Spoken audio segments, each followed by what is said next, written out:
Here tonight on this Friday evening, we move to Tropical Storm Melissa. As you can see, still hovering big time over the Caribbean at the moment, and it's forecast to get stronger over the weekend. Churning there in the ocean right now, our view from our live Max HD radar. And now Jamaica is bracing for what could turn into a disastrous extended onslaught of hurricane conditions.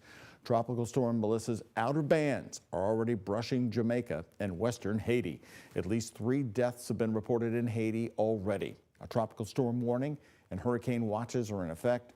Hurricane force winds are possible by the weekend. Officials are expecting power outages, flooding, landslides, and dangerous seas. By Sunday, Melissa is expected to intensify to a Category 4 or stronger hurricane. The slow-moving giant will likely hover near or over Jamaica with high winds and torrential rains through early next week.